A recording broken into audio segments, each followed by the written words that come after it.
ít hoài bữa nói chất tỏi mình hoa khoe dẻo yếm hoa bữa nó muông về đình chom họ để dần hai bữa mình hoa khoe bạt béo chi ó nhận thảo chất tỏi hoa mình hoa để mình mua căn chế bữa mình mặc cả mưa thì phám mưa nọ mình có nằm chuyện thôi nó đi tận trà chia mình đằng nó nên tàu chiều ha để dần hai bữa tụi mình đưa phút tàu là để dần hai bữa căn chế được hà gang mình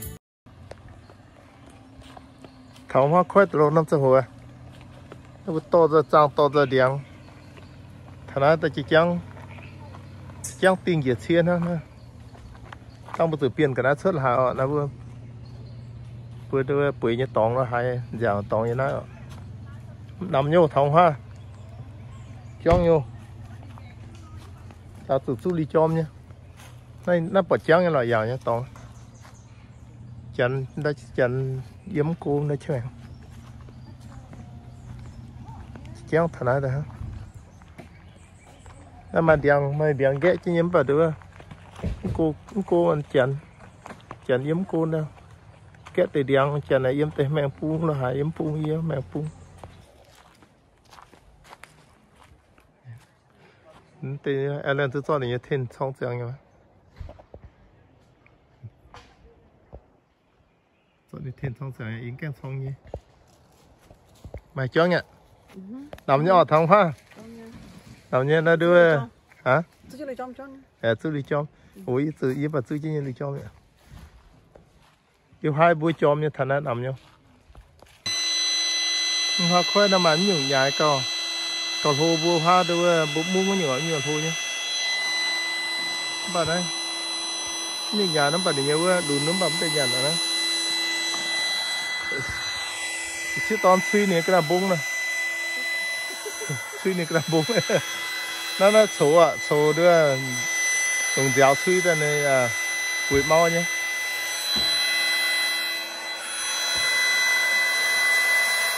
xin cái bông rồi tìm ông hoa đưa hoa khoe làng nghe nằm nhé cái đĩa điệp bé nghe rồi cái đĩa hơi giăng nghe chân cái lớp thịt thì mình chỉ ta nó dẻo tôm chéo này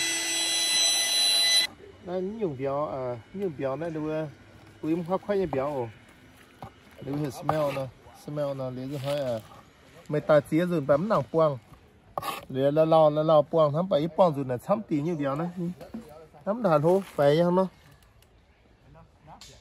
đây nên bữa tiết tao lấy cô ta lùm nát hả đây là bút cho nè bút là bao nhé bút cho đưa bút trồng con hát quảng mới ạ trồng con hát quảng mới rồi hai bút cho đưa treo to như tin tần nhìn liêm nè bút nhảm tốt gì như béo này y chẳng y tài hoa này ở đưa ở xóm những béo hết nhiệt tao miên nó phun nhiệt thông tôm thông hô như ở bên này quá nhiệt tao miên tí nhiệt thông thì ít hoa y tài có án để tiên nhắm phải như mà dẻo tỏi thâm tỏi nhá đưa cho tu tài đến rồi họ bút cho ta bút cho xin là phùng bia nhặt nên bún nhặt tốt rồi bún nhặt mau nhá những béo phu nhiều khi tao bút xin là tí nhặt lại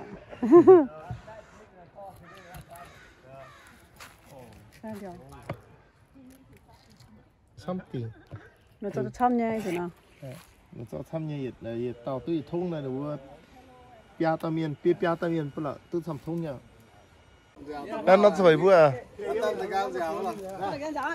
đi bao nhận hàng á số cái tiêu nhỉ cái sen ôi yu số tiêu cái sen này nghe giống như tự tao tự xây nhá để xếp to liang nhất theo số cái tiêu bún này gù với nhỉ xây ham mới dễ nên chọc to nữa thế đó được suy ra nó chưa xếp to nó phải cái tiêu mới lấy mà nên chỉ cái gì chịu những việc to nó tháo ra không non đấy cú tì là mai bữa mai chỉ buông nhắm phải này buông nhắm tôi nhắm bao nhá cuối chết tao giàu nôm nó xì on nó tỏi thắm tiền rồi đấy thôi bữa đưa chúng ta nói giờ hết phải giờ mà cái gì bia nó quài ôi như tiêu nó quài bia tiêu you guys drink already oh you come on okay hello okay sit down yep Thanks for visiting. oh we have a lot of fun cái rồi thầy hốp như tiêu đâu Nó là bún chiên đâu mà sốt chiên ăn thế. Yên thân chỉ đang là nói có nhầm bún chiên đá bằng là bún ta đã. ta thầm biết khoát đó thầm biết khoát ta liều khăn thế này khăn thế đổ thêm đi đúng là làng nhôm đi mà nhiều nắm nhé đúng là chỉ đau mình bằng cái ta béo chút nữa chẳng tháo ra tiếng nghe tôi đi đâu à tiếng nghe tôi đi đâu chẳng thật á của mà chén nhé cho mà chén đó nhá chén tôi bật cho mà còn đúng cái tuy tao rồi cứ xì có cái tuy nom đâu à bật béo kén cái pha sen crab mấy tụ với cái đĩa studio lò tụ ta để ra tụ bật béo tại chẳng tháo ta hết cái tụ sao tiếng cái tăng là cái gì á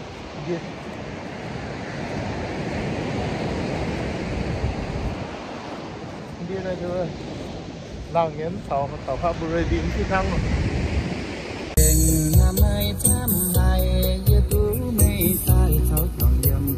อีกยำเดียเท่าเดียโดแต่ยำเดียซีอ้อยันต้องเจียงติ่งเขาจังยันเดียเลยติ่งยันเนี่ยทำtôi con sau lắm, bạn đang nếu mà chơi giúp nhé chán nè. Vì nó xì on ấy, cái sửa lại trong xí cho to cha to meatball gì nhiều nghe.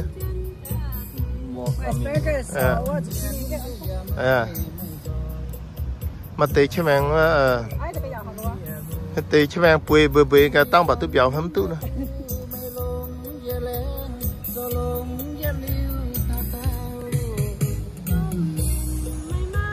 Chẳng tiền nó cứ yếm nhân điên nó thảo đây làng nha mà nhiều nha chẳng thảo mấy tháng hello lady hi cheers me always corona look at that cha see the cool thing yes okay got 3 of you really good.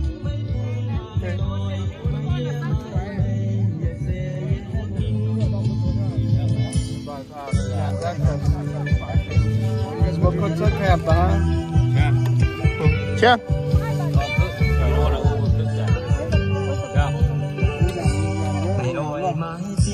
Mày ơi mày nha. Look at that. Cool nhỉ khế. Nó nằm một cái nó đi bằng ta đúng không? Bằng ta nên cá thế.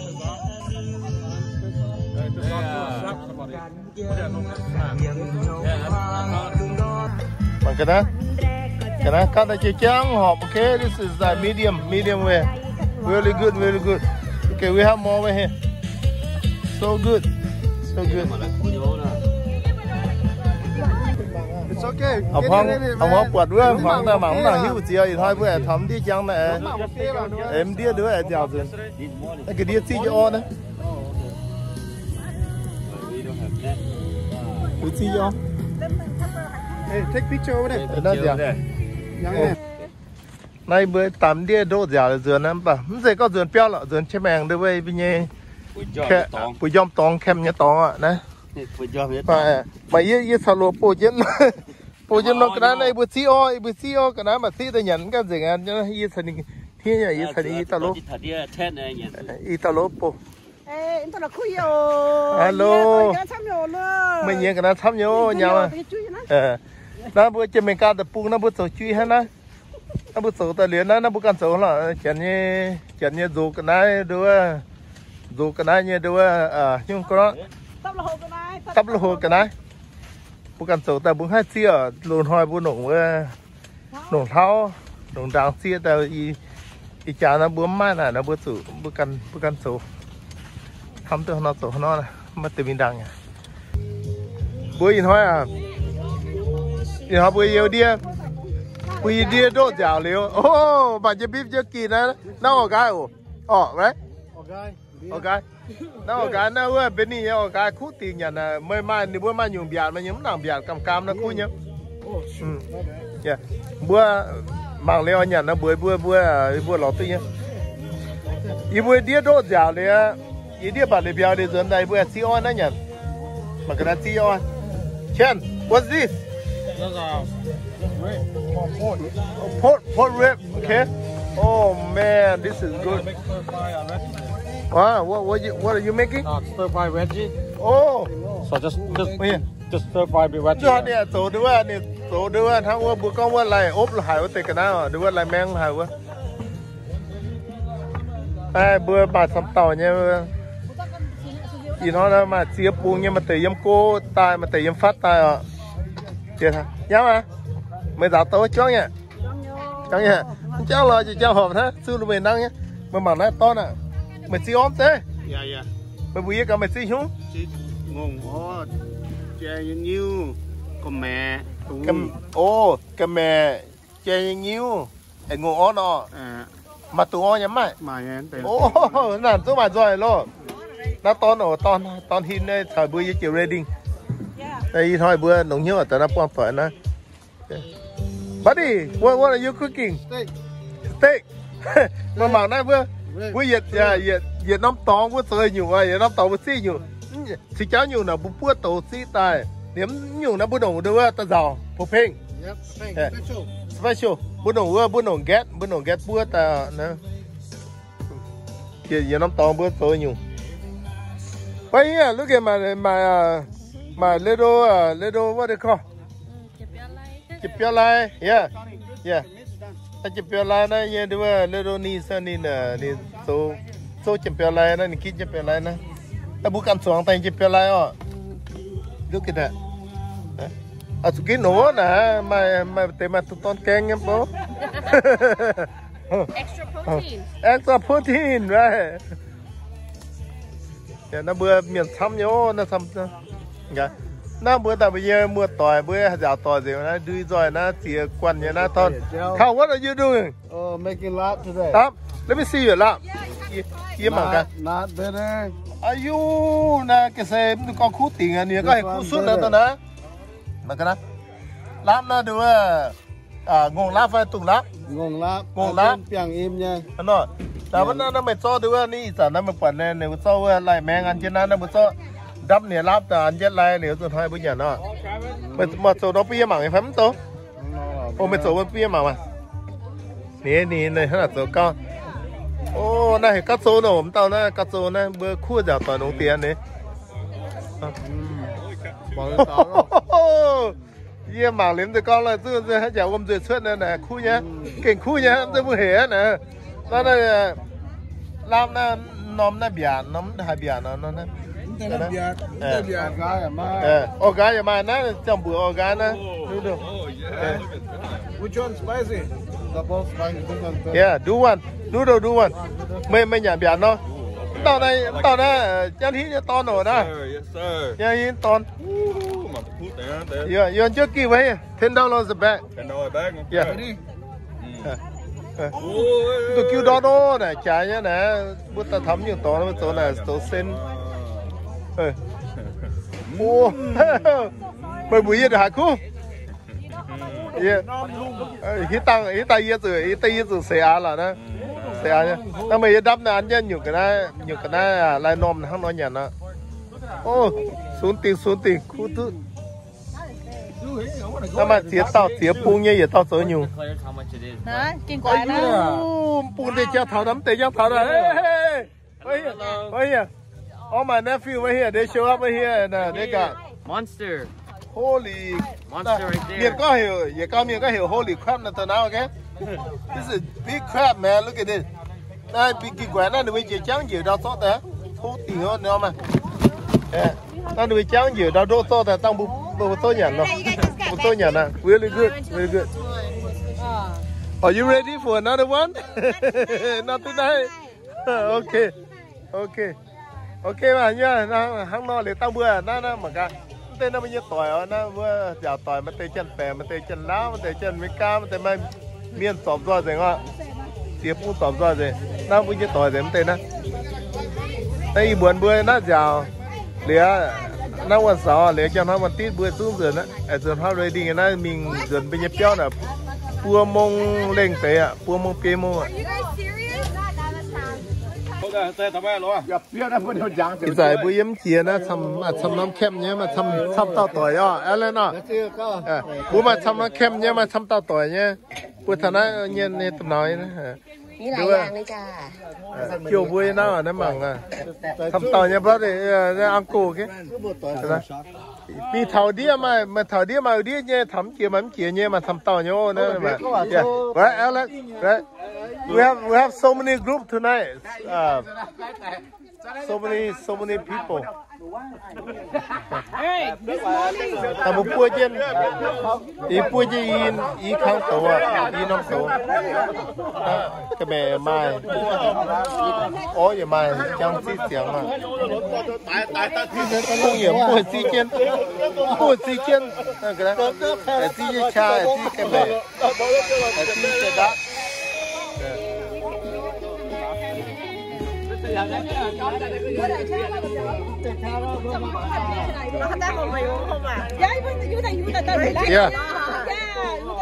tao nó hay tổ tiêu thấy những cái bọn này hốt bị gì à tổ tiêu á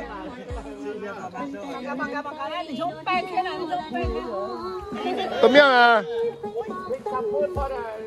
nó như chọn giang mà mà tiêu này nóเป็นห้องอ่ะtao chơi tụi miếng tao lột tiêu tụi miếng tao là lột tiêu nhámไม่เห็นยำเห็นยำไปเยอะตรงนี้มาcon phải cho con đau non mà vậy nhạt non vừa chú mình khói liệu vô chỉ thằng á ta hết khuẩn tuần mạng phải qua nhà tỷ chú mình khói nhân đồ na tôm búa quan miên phải qua pin qua tôm phải nhớ qua nhiều nào qua watermelon phải nhớ cà phê nọ nhiều cà phê honeydewเดี๋ยวเว้ยน่าเนี่ยเหลือกว่าเหลือส่วนทำบุญส่วนพระบุญเนี่ยว่ามุงจอมาพระเว้ยบุญมีว่าหนำมาปรุงเว้ยจ้วงเนี่ยบุญเดินเย้าน้ำจ้องติ๋งเลยกันโซ่เลยกันตั้งอย่างว่าการสู้นั่นต่อเขา thank you ต่อตาเนี่ยนะเจน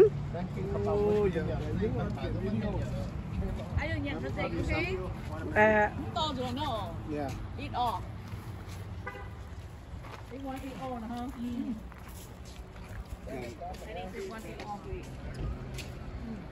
hayถ้าแมงไม่น่าก้อยมังกรแต่ซี่เห็นยาคู่เนี่ยมันก็ได้ได้หรือว่าให้หมายยี่เมียนน่ะสวงน้ำก้อนหรอหรือให้หมายนะหรือว่าให้กาบุกแง่เงือกสูงตรงนั้นแต่ซี่นะให้หมายนะหมายแต่มาเตะแปะยังกามอ่ะcám tiền á, thằng như thưa nhà lắm rồi là phải chéo mày, cái đó, ăn giờ đi nữa, con này phía qua hả, phía qua, ô ní, ok, xong tiền tên này bây giờ tỏi rồi ạ, biểu như nó rồi thằng này nè, cái này phải qua nhà nữa, chứ thằng này qua tôm lên mà nhà tinh nhiều.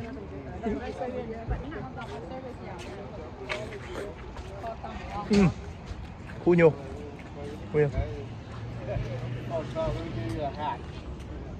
nó toàn trắng nha nên bây giờ ra series phu nhân suốt cả nó giàu hít khuẩn với nếu xe cô nó khô này thả ra nó phu tình nó giàu giờ này vừa ta tôi vừa quan miền này vừa hóa đô bạt béo dần đấy được thả ra nó giàuเลยtên làng sinh miền mùa sắm thành màng ô đi vừa đưa tay với nhận lễ qua lễ vừa dần béo. Thank you.